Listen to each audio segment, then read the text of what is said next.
Quand d'autres ne vous voient plus, est-ce la fin de l'histoire? Gaza, Gaza, sache qu'on ne t'oublie pas, chacun chantant tout bas. Nous sommes tous des enfants de Gaza et toi là-bas. Bientôt nous serons là, à chanter toi et moi. Nous sommes tous des enfants de Gaza.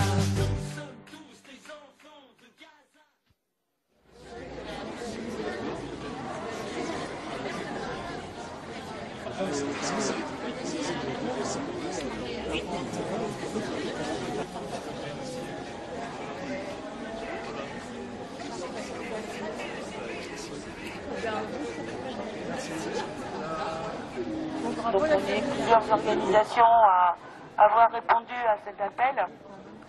Et je vais vous lire parce que ceux qui me connaissent, vous savez que je suis un peu naïve.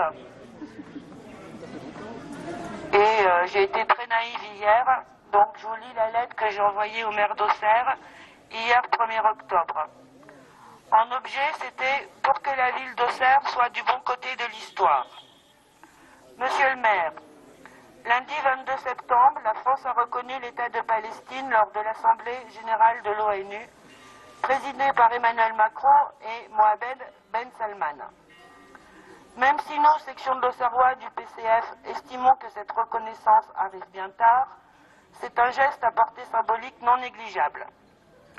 Malgré l'absence, imposée par l'armée israélienne de la bande de Gaza, de journalistes avec un passeport occidental, les journalistes palestiniens encore en vie ne cessent d'envoyer des photos, des reportages, des sons qui, tous, montrent le calvaire des civils, hommes, femmes et enfants. Organisé par une armée qui s'est définitivement écartée de toutes les règles du droit de la guerre. Des États ont d'ores et déjà pris des mesures concrètes pour enrayer la machine génocidaire. Interdiction de leur espace aérien et ou de leur port et eaux maritimes à tout transport d'armes vers Israël. Dépôt de plainte pour crimes de guerre contre l'État et les dirigeants israéliens. Rupture ou suspension des accords commerciaux avec Israël. Notre pays ne s'est pas encore engagé résolument dans cette voie et c'est, de notre point de vue, une faute politique et diplomatique grossière que le président Macron devra assumer un jour prochain. Je rappelle, c'est une lettre au maire d'Auxerre pour qu'il fasse un geste. Cependant, en France, des institutions et des collectivités ont fait le choix d'être du bon côté de l'histoire, selon la belle formule du Premier ministre espagnol. Nous vous demandons solennellement, Monsieur le maire, de mettre la ville d'Auxerre, elle aussi, du bon côté de l'histoire. Par un geste symbolique, un mot, une attention, montrer que la ville n'est pas insensible au sort des civils palestiniens bombardés, déplacés et redéplacés encore, qui paient de leur vie le lourd tribut d'être nés sur une terre convoitée par d'autres. Par un drapeau palestinien accroché au fronton de la mairie demain soir. Donc, le drapeau sur la mairie. Par un keffier autour de votre cou ou posé devant vous. Par un badge accroché à votre col de chemise. Par n'importe quel geste. Donnez, s'il vous plaît, au peuple palestinien l'espoir qu'il est toujours vivant, présent au moins dans nos pensées. Dites aux Auxerrois qu'une vie vaut une vie, qu'on ne doit pas laisser un enfant de Gaza mourir de faim juste parce qu'il est né palestinien. Nous espérons, Monsieur le maire, que vous entendrez notre demande, que vous saurez, vous aussi, être du bon côté de l'histoire. Soyez assuré, Monsieur le maire, de notre profonde reconnaissance pour le moindre geste symbolique que vous accepterez de faire. Comme il fallait s'y attendre, le maire d'Auxerre n'a pas eu le geste que nous lui demandons pour mettre la ville du bon côté de l'histoire. Pourtant, dans l'après-midi, parce que je l'ai dit, on est un peu bisounours à la section de l'Auxerrois du PCF, nous avions envoyé l'annonce du rassemblement de ce soir, pensant que, peut-être, il serait sensible au sort des citoyens français qui étaient sur les bateaux interceptés illégalement par les autorités israéliennes, car naviguant en eau internationale, avec une mission strictement humanitaire. Rien non plus. Ça nous apprendra à être naïfs. Il faut nous résoudre à cette évidence. Des enfants meurent sous nos yeux à Gaza, d'autres sont amputés, affamés, traumatisés à vie, et une partie de la population, au rang de laquelle le maire d'Auxerre, mais pas que lui, s'en fout royalement.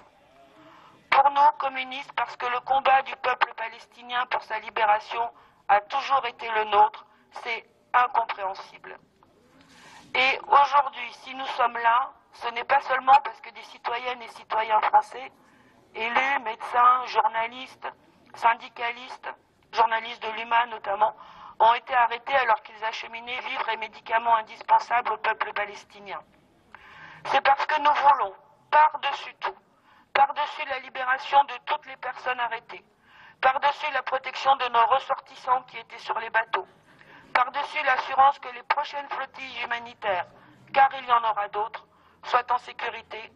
Ce que nous voulons par-dessus tout, c'est que le génocide du peuple palestinien cesse immédiatement.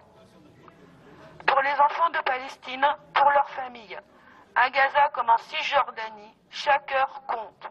Pour trop d'entre eux, il est déjà trop tard. Et pour les autres. Le drapeau sur la mairie, le drapeau sur la mairie, le drapeau sur la mairie, le drapeau sur la mairie. Vive le peuple palestinien, le drapeau sur la mairie. Vive le peuple palestinien. Vive Palestina sin opresión sionista. Conmigo, avec moi. Libre, libre, libre Palestina. Libre, libre, libre Palestina. Libre Palestina sin opresión sionista. Libre Palestina sin opresión sionista. Camarades et tous ceux à bord de la flottille, arrêtés, kidnappés par l'armée génocidaire et sanguine d'Israël. Ces bateaux emmenaient juste de quoi se nourrir, du lait infantile et des jouets, et surtout un espoir pour toute la Palestine. Emma, Rima, Marie, François, et ceux que je n'ai pas nommés, vous êtes un espoir, une lumière, celui d'un monde meilleur et d'une Palestine libre. Je dénonce la lâcheté de notre gouvernement, Emmanuel Macron qui a reconnu la Palestine uniquement il y a une semaine et qui ne fait rien pour la flottille. Alors continuons, rassemblons-nous, manifestons et embarquons à bord des prochaines flottilles. Nous continuerons jusqu'à la fin du génocide. Ce jour-là, nous irons reconstruire. Accepter ce qui se passe à Gaza, c'est accepter que cela puisse arriver chez nous. Peuple palestinien, vous êtes dans nos cœurs et dans nos pensées.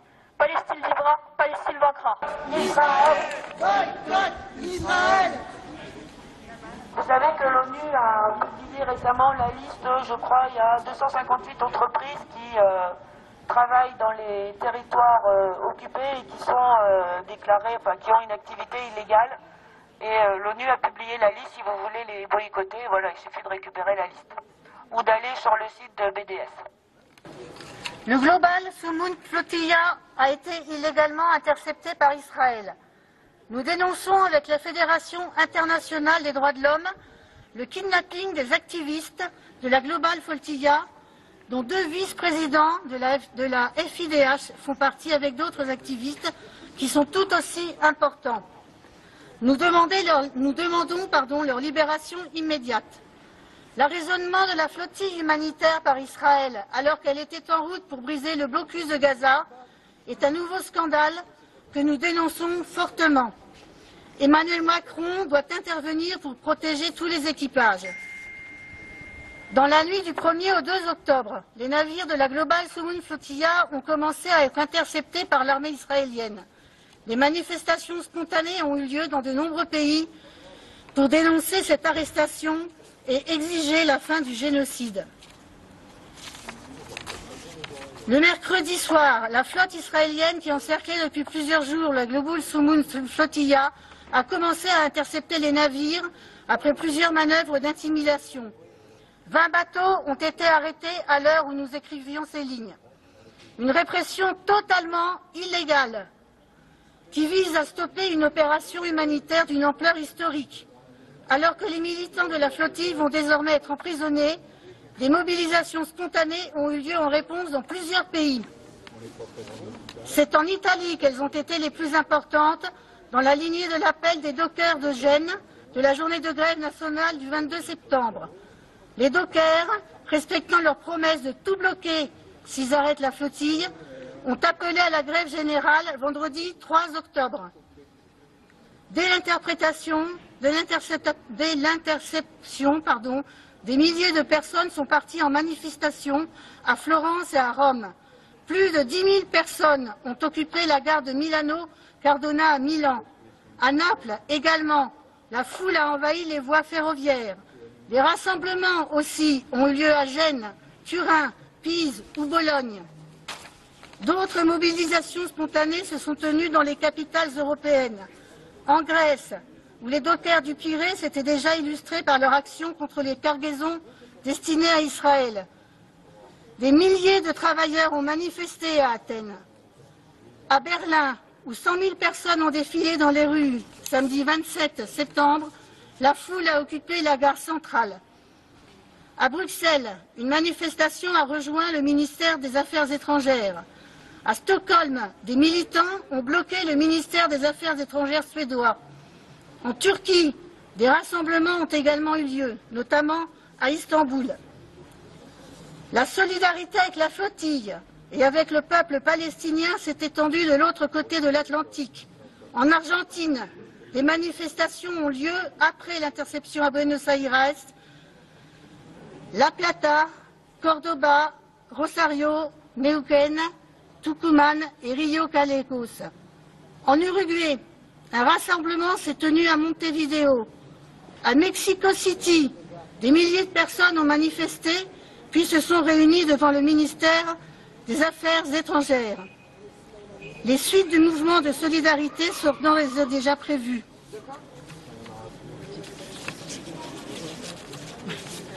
Des rassemblements sont ainsi appelés à Barcelone, Mexico City ou Berlin. En France, des rassemblements sont appelés partout aujourd'hui à 18h30, notamment place de la République à Paris, et la journée de grève interprofessionnelle doit s'emparer de ces revendications. Liberté immédiate pour tous les militants interceptés. Plus largement, le mouvement ouvrier doit s'inspirer de l'exemple italien et revendiquer la lutte contre le génocide du peuple palestinien, en plus de celle contre le gouvernement complice de ce dernier. La seule voix qui doit se faire entendre, c'est la voix qui défend les principes qu'elle proclame. Respect du droit, protection des civils, engagement pour la paix. Israélienne a commis un nouvel acte de piraterie à l'encontre de la flottille, réunissant des centaines de participants de plus de 40 pays, dont 4 parlementaires insoumis. Pour maintenir son blocus illégal et continuer le génocide à Gaza, la flotte israélienne a attaqué le convoi, saisi les navires et arrêté les militants en eau internationale. Depuis plusieurs jours, le gouvernement d'extrême droite israélien avait annoncé son intention de mener cette opération de piraterie sans que cela ne suscite aucune réaction de la part du gouvernement français. Face à l'inaction d'Emmanuel Macron, les citoyens français présents sur la flottille sauvent l'honneur du pays. Nous condamnons cette nouvelle agression de Netanyahou et de son armée. La flottille a fait plus que tous les gouvernements européens contre le génocide. Nous espérons la restitution des navires, la libération immédiate de tous les kidnappés. La France insoumise appelle tous les concitoyens français à participer à la campagne d'interpellation des gouvernements européens et à toutes les initiatives et rassemblements organisés prochainement pour obtenir la libération sans condition de tous les membres de la flottille. Il est plus que temps de sanctionner ce régime voyou, de le placer sous embargo et de déployer une force internationale d'interposition sous l'égide de l'ONU pour imposer le cessez-le-feu.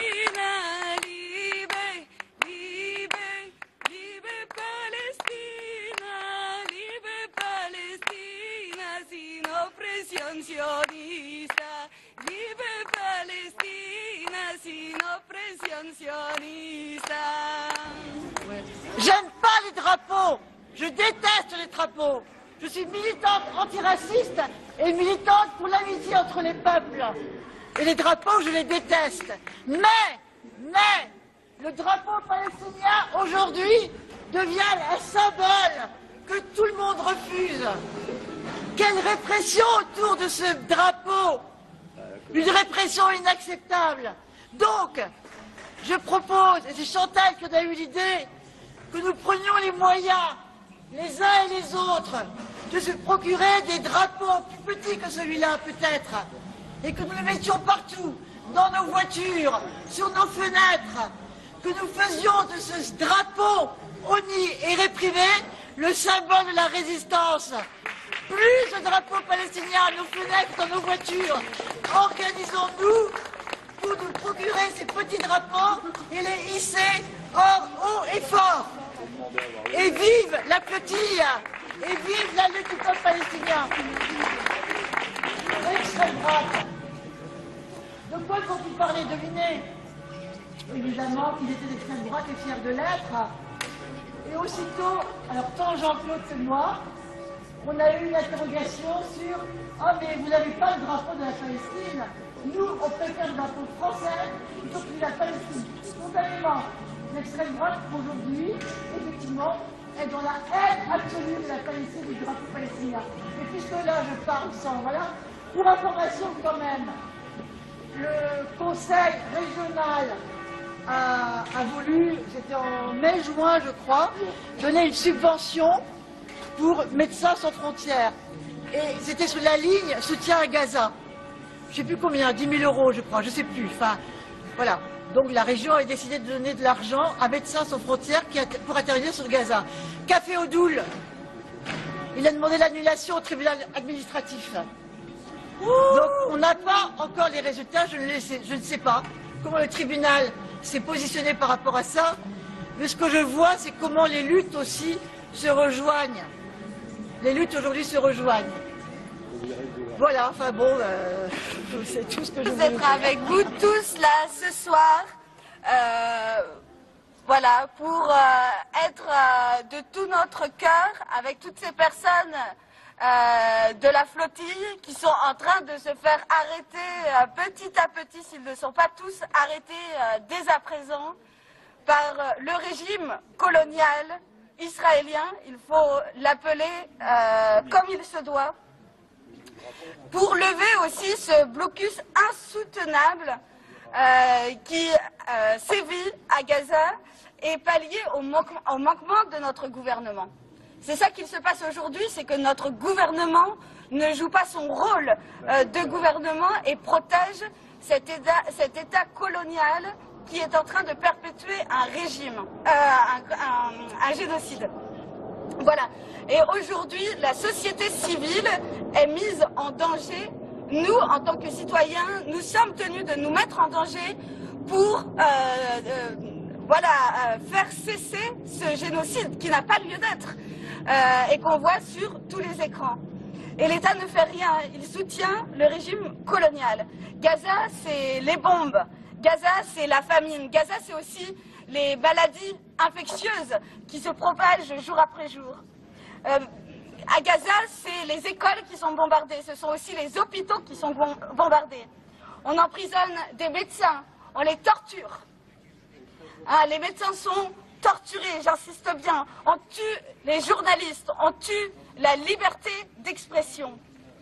Les tortures, c'est dans les prisons, mais c'est aussi à Gaza, c'est aussi en Cisjordanie. Aujourd'hui, toute la Palestine est sous le régime carcéral israélien. Il y a 76 prisonniers israéliens à ce jour au moins qui sont morts dans les prisons israéliennes, ces centres de torture. Seuls 4 d'entre eux ou 3 d'entre eux ont été rendus à leur famille. 76 corps n'ont pas été rendus. 76 corps. Oui, palestiniens, évidemment. Donc il s'agit bien de centres de torture qui sont là, où ces personnes sont emprisonnées sous la mention combattant illégal qui permet qu'ils n'aient ni avocat, qu'ils ne puissent pas avoir de contact avec leur famille, qu'ils ne puissent pas savoir combien de temps va durer leur peine. des conditions totalement arbitraires, illégales, antidémocratiques, anti-droits de l'homme, anti-droits humanitaires, droits des prisonniers. Nous ne sommes pas les complices d'un génocide soutenu par la France. Nous n'avons pas voté pour ça.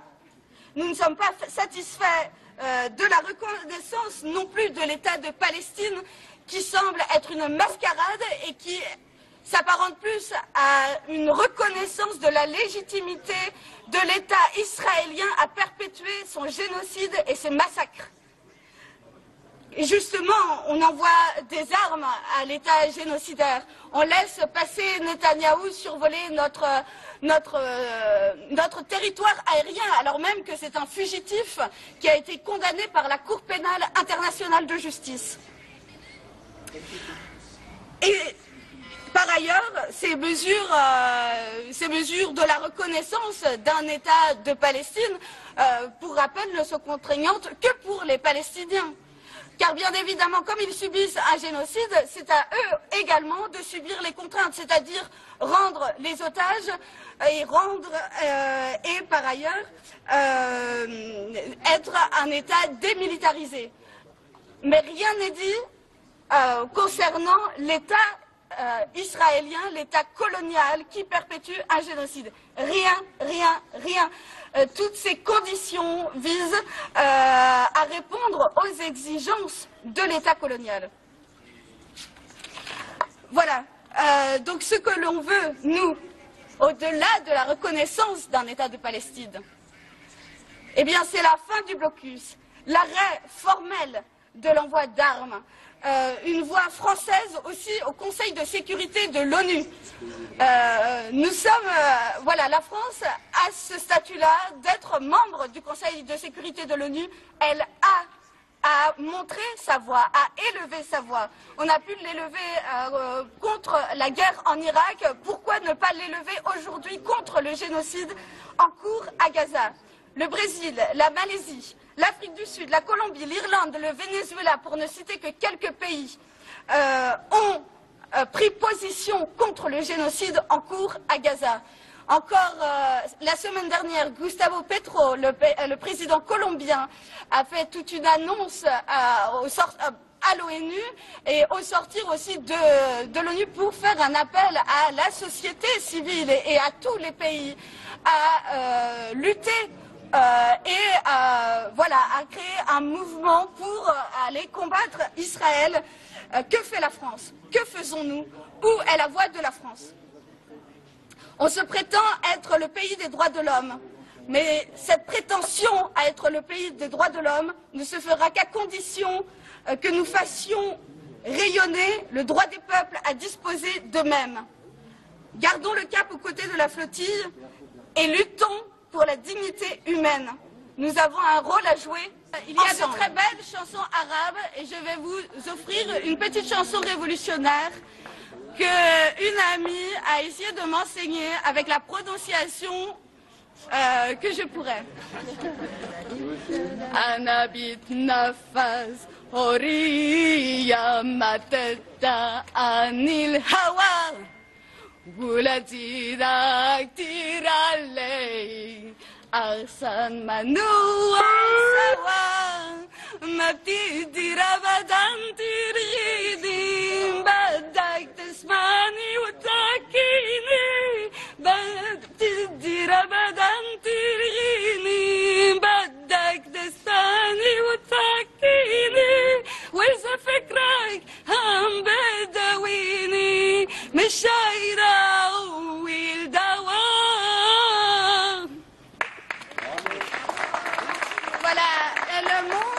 Le monde est assez grand, on a tous de l'air, laissez-nous respirer notre propre air, nous aussi, nous pouvons respirer. Laissez-nous cet air, laissez-nous cette liberté. Macron, silence complice. Macron, silence complice. Macron, silence complice. Macron, silence complice. Macron, silence complice. Macron, silence complice. Macron, silence complice.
vive la Palestine, et vive la Palestine, et vive la Palestine, et vive la Palestine, et vive la Palestine, et vive la Palestine, et vive le drapeau palestinien, et vive le drapeau palestinien.